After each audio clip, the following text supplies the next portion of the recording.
बिस्मिल्लाहिर्रहमानिर्रहीम। अस्सलाम वालेकुम नाज़रीन, आप यूट्यूब चैनल देख रहे हैं। मैं इमरान खान हूँ।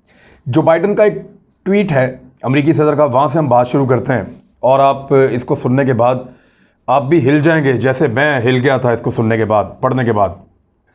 The recent attacks on the Jews community are despicable and they must stop.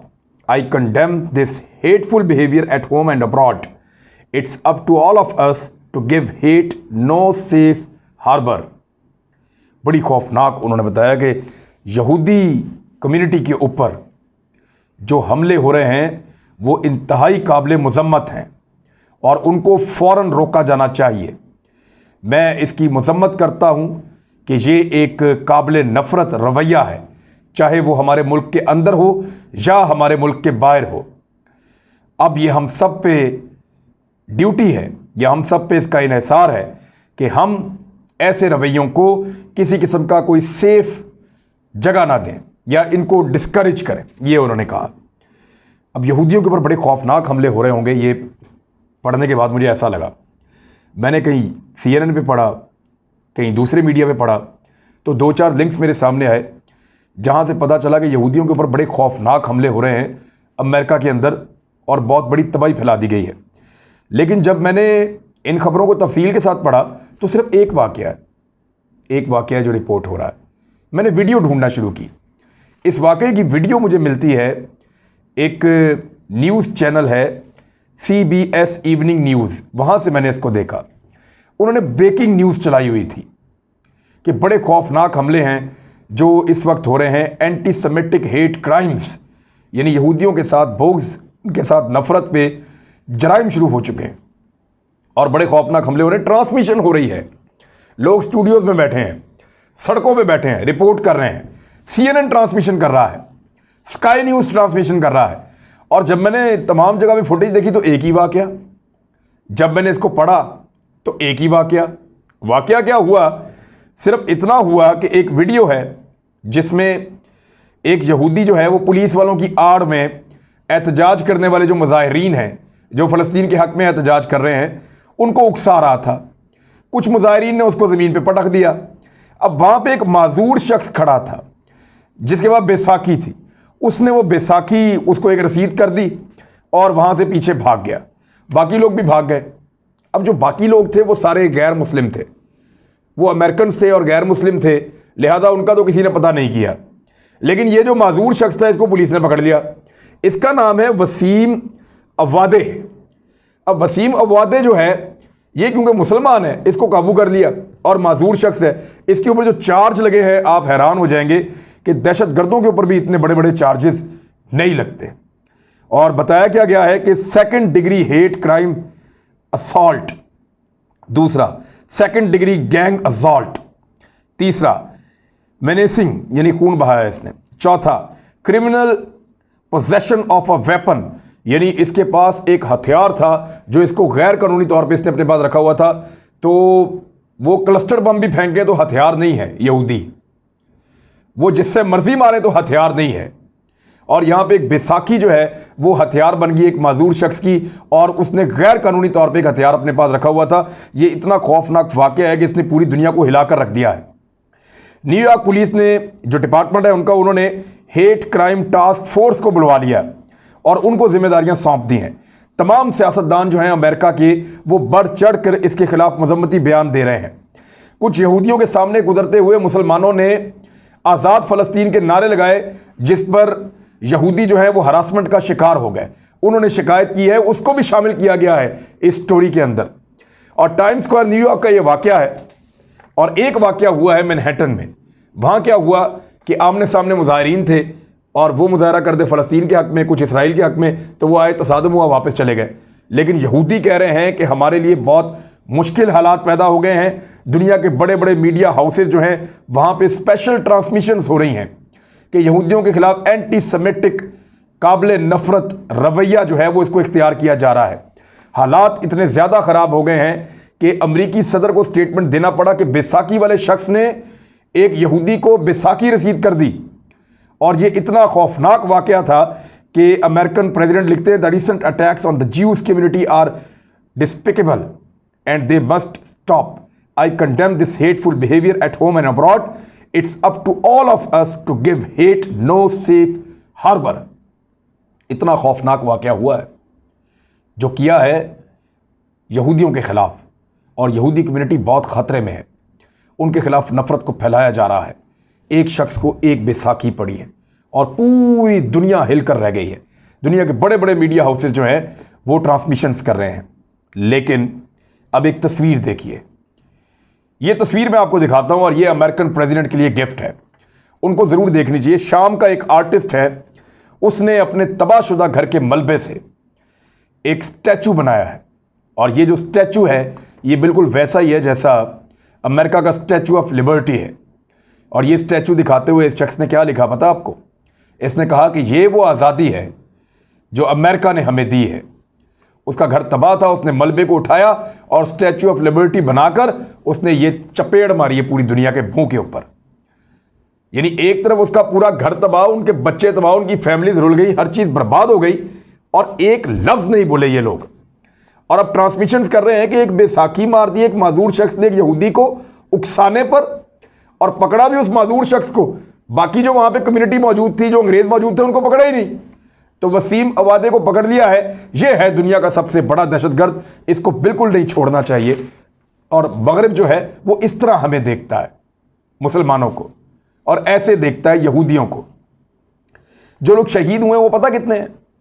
अब तक की जो इतलात आ रही है, जो तादाद आई है, उसमें 279 फ़लस्तीनी शहीद हुए हैं, 279, जिनमें 69 बच्चे हैं, एक कम 70, इतने बच्चे शहीद किए गए हैं। 40 ख़वातीन शहीद की गई हैं। 1910 लोग जो हैं फ़लस्तीनी वो शदीद ज़ख्मी हैं। वहाँ कोई मजम्मत नहीं हुई, किसी ने नहीं कहा कि हम मजम्मत करते हैं कि इसराइल ने बम्बारमेंट करके बच्चों को और ख़वातीन को शहीद कर दिया। लेकिन एक बेसाखी मारी है एक माजूर शख्स ने एक यहूदी को, इसको नहीं छोड़ेंगे। इससे बड़ा जुर्म हो नहीं सकता। एंटी सेमेटिक जो रवैये आ रहे हैं, इनको हर हाल में कंडेम करना होगा, इनको हर हाल में रोकना होगा। तो ये है एक मुसलमान की जान की कीमत और एक यहूदी की जान की कीमत। उन्होंने अपनी जान की कीमत को बनाया है, वो एक कौम के तौर पे चले हैं। उन्होंने साइंस में सीखा, टेक्नोलॉजी में सीखा, डेवलपमेंट की, इकोनॉमी में आगे बढ़े, दुनिया में अपने उसूल मुतारिफ करवाए और अपने हथियार बेहतर बनाए, अपनी कम्युनिटी को मुतहर्रिक किया। वो सारा करने के बाद वो दुनिया में अब मोहतरम है, मोतबर हैं। और हम डिवाइड रहे, तालीम से भाग गए, टेक्नोलॉजी से भाग गए, साइंस के ऊपर अपने फतवे लगा दिए, हथियार हमारे पुराने हैं दूसरी जंग अजीम के, तगड़े हम हो नहीं सके और इत्तफाक ख़त्म हो गया हमारे अंदर। लिहाजा हमारी इज़्ज़त उतनी है जितनी मगरिब कर रहा है या दुनिया कर रही है, और उनकी इज़्ज़त उतनी है जितनी उनकी इस वक्त हो रही है। तो ये है आलमी मेयार मुसलमानों और यहूदियों के बारे में। और ये 2 नंबरी जो है ये इस दुनिया को एक जंग की तरफ ही लेकर जाएगी। ऐसा नहीं हो सकता कि जुल्म रहे और अमन भी हो। क्या मुमकिन है तुम ही कहो। एक शेर है बड़ा ज़बरदस्त, मुझे याद आ गया। अब एक और चीज़ मैं आपको बताता हूँ, एक और तमाचा पड़ा है मगरिब के मुंह पे। चैनल 12 है इसराइल का, उसने इसराइली पायलट्स का कुछ इंटरव्यूज़ किए हैं और कुछ हकायक सामने आए हैं, ज़रा वो आप सुन लीजिए। इसराइली पायलट कह क्या रहा है उसके कुछ जुमले मैं आपके सामने रख देता हूं ताकि आप उसको एंजॉय करें। एक पायलट कह रहा है कि I went on a mission to carry out air strikes with a feeling that destroying the tower is a way to vent frustration over what is happening to us and over success of the groups in Gaza in kicking us, one of the pilot said. वो ये कह रहा है कि मैं एक mission पर गया और ये सोचते हुए गया, इस फीलिंग के साथ गया कि इन टावर्स को हम गिराएंगे तो हमारी फ्रस्ट्रेशन दूर हो जाएगी, हमारी मायूसी दूर हो जाएगी इन टावर्स को गिराने से। क्योंकि हमें जो है गजा के अंदर से जो ग्रुप्स हैं वो लगातार हमें लात मार रहे थे, किकिंग अस, हमें नुकसान पहुंचा रहे थे, हम उनका कुछ बिगाड़ नहीं पा रहे थे। उसने कहा कि we failed to stop the rocket fire, हम नाकाम हो गए थे रॉकेट का फायर रोकने में, to harm the leadership of the groups, वो जो ग्रुप्स हैं जो हमसे लड़ रहे थे, जो रॉकेट फायर कर रहे थे, उनकी लीडरशिप को नुकसान पहुंचाने में भी हम नाकाम हो गए थे। रॉकेट रोकने में भी नाकाम हो गए, उनकी लीडरशिप को नुकसान पहुंचाने में भी नाकाम हो गए। So we destroy the towers, चुनाचा हमने अपनी मायूसी को दूर करने के लिए वो जो टावर से बहुत बड़ी बड़ी बिल्डिंग थी उनको डिस्ट्रॉय कर दिया। अब यहां वो ये क्लेम करते हैं कि 9 बड़े टावर्स हमने सिर्फ इसलिए गिराए कि हम अपनी मायूसी को दूर करना चाह रहे थे। मायूसी क्यों हो रही थी? वो कहते हैं कि हमने गजा में 9 बड़े टावर्स को सिर्फ इसलिए तबाह कर दिया कि बमबारी करके, क्योंकि हम अपनी मायूसी को भगाना चाहते थे। हम उनके रॉकेट हमलों को नहीं रोक पा रहे थे, हम उनके लीडर्स को नहीं मार पा रहे थे। तो फिर इस मायूसी को दूर करने के लिए हमने उनकी बड़ी इमारत को तबाह करना शुरू कर दिया और 9 बड़ी इमारत को गिराकर मलबा बना दिया। वो लगातार हमें चोट दे रहे थे और इसी की वजह से हमें एक फ्रस्ट्रेशन थी, और उस फ्रस्ट्रेशन को वेंट करने के लिए, उसको ख़त्म करने के लिए हमने ये कदम उठाया। अब ये कह रहा है इस्राएली पायलट, वो क्या कह रहा है ज़रा गौर से सुनिए। ये एतराफ़ जुर्म है। वो ये कह रहा है कि हमने उन बड़े बड़े टावर्स को और बिल्डिंग्स को तबाह किया, एक अवामी इलाकों के ऊपर अटैक किया जहां बच्चे भी थे, ख़वातीन भी थीं, निहत्ते मासूम लोग भी थे। हमने उन टावर्स को इसलिए तबाह किया कि हम उनकी लीडरशिप को नहीं मार पा रहे थे। हमने आम लोगों को इसलिए कत्लेआम उनका किया क्योंकि हम हमास के रॉकेट हमलों को नहीं रोक पा रहे थे। ये जंगी जराइम हैं जिनका एतराफ़ जुर्म इसराइल के पायलट खुद कर रहे हैं, लेकिन वहां कोई मजम्मत नहीं करता। वहां ना जो बाइडन का ट्विटर बात करेगा, वहां ना अमेरिकी और यूरोप के जो इंसानी हुकूक के अलमबरदार हैं वो बात करेंगे। इसराइली पायलट्स ने इसराइल का पोल खोल कर रख दिया है। उन्होंने साफ बताया है। देखिए उन्होंने बताया क्या, जंग के अंदर आप रिहायशी इलाकों पे अटैक नहीं कर सकते, जंग के अंदर आप आम शहरियों को नुकसान नहीं पहुंचा सकते। हाँ, कोलेट्रल डैमेज आपसे हो जाता है, जंग में इसकी गुंजाइश होती है। मिसाल के तौर पे आपने एक दहशतगर्द को निशाना बनाया जो बहुत ख़तरनाक है, उसके आसपास कुछ लोग मौजूद थे और वो भी उसमें वाकई में जाँ बहक हो जाते हैं, तो इसको अमेरिका कोलेट्रल डैमेज कहता है। इस पर उसने एक फिल्म भी बनाई है। अफगानिस्तान और पाकिस्तान में कोलेट्रल डैमेज के नाम पे इन्होंने ड्रोन हमले बहुत सारे किए हैं। तो वो जो कोलेट्रल डैमेज होता है वो तो चलें जस्टिफाई कर लेते हैं किसी ना किसी तरह ये कहकर, लेकिन यहां तो ये कोलेट्रल डैमेज भी क्लेम नहीं कर रहे। ये तो कह रहे हैं कि हम जिनको मारने के लिए जाना चाहते थे, जो मिशन था वो हम कर नहीं पा रहे थे, उनके लीडर्स हमारे काबू नहीं आ रहे थे। दूसरा उन्होंने कहा कि उनके रॉकेट के जो अटैक है उनको भी हम रोक नहीं पा रहे थे, और लगातार जो है गजा से आने वाले फलस्तीनियों के रॉकेट वो हमें नुकसान पहुंचा रहे थे और हमारी दुर्गत बनी हुई थी। लिहाजा वो जो गुस्सा था, जो नाउमीदी थी, जो फ्रस्ट्रेशन थी, उसको दूर करने के लिए हमने उनकी जो बड़ी बड़ी इमारतें हैं जिनमें उनके बच्चे और ख़वातीन और मासूम लोग थे उनको तबाह करना शुरू कर दिया। तो इस तरह उन्होंने 279 फ़लस्तीनियों को शहीद किया है, 69 बच्चों को, 40 ख़वातीन को, 1910 शदीद ज़ख्मी हुए हैं। लेकिन कोई मजम्मत नहीं, कोई माजरत नहीं, कोई पशेमानी नहीं। ये बदतरीन सतह के जंगी जराइम हैं और पाकिस्तान ने यह फैसला किया है और पाकिस्तान में से ये आवाज़ उठना शुरू हुई है कि पाकिस्तान और तुर्की इसराइल के ख़िलाफ़ फ़लस्तीन को साथ लेकर, दीगर मुसलमान मुल्कों को साथ लेकर आलमी दरवाजे खटखटाएगा।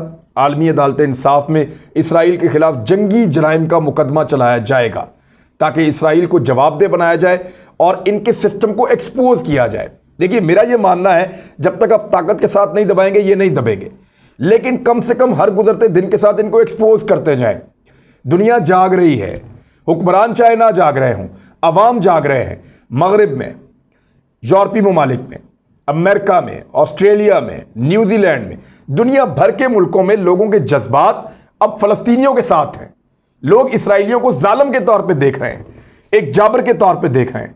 अवाम जाग रही है, लोग जाग रहे हैं, मुख्तलिफ कौमियतों और मजहबों के मानने वाले लोग जाग रहे हैं कि जालिम कौन है और मजलूम कौन है। लेकिन हुक्मरान अपने फ़ायदे के लिए, क्योंकि यहूदियों ने पूरा एक निज़ाम बनाया हुआ है, वो अपने फ़ायदे के लिए अब तक खामोश हैं और एक ख़ास किस्म की मजम्मत करते हैं अगर कोई बैसाखी चला दे तो, और ख़ास किस्म की मजम्मत नहीं करते अगर कोई आकर ये कहे कि मैंने दर्जनों लोगों को सिर्फ इसलिए मार दिया कि मैं मायूस हो रहा था, तो मायूसी दूर करने के लिए मैंने एक बिल्डिंग तबाह कर दी, जितने लोग मारे गए। इसकी मजम्मत कोई नहीं कर रहा। तो ये है असल चेहरा इसराइल का जो अब दुनिया के सामने उसके अपने पायलट्स ला रहे हैं। ये जो खबरें हैं इनके लिंक्स आप देख सकते हैं। ये जो पहला अखबार मैंने आपको जहाँ से पढ़ के सुनाया ये AA.com है और ये मिडल ईस्ट में छपता है। दूसरा एक इसराइल का अखबार है, वहाँ पे है कुछ लोगों ने इसको ट्विटर के ऊपर छापा है, तो ये खबर बहुत ज़्यादा वायरल हुई है। लेट्स सी अब इसका, और ये चैनल 12 इसराइल का जो है उसने इसको छापा है और ये इंटरव्यूज़ लिए हैं और हेब्रू लैंग्वेज के अंदर ये हुए हैं। इसका तर्जुमा आपके सामने है, ये देख लें। ये इंसाफ हो रहा है दुनिया में, लेकिन पोल खुल रहे हैं। अब तक के लिए इतना ही। अपना ख्याल रखिएगा, अपने इस चैनल का भी। अल्लाह हाफ़िज़।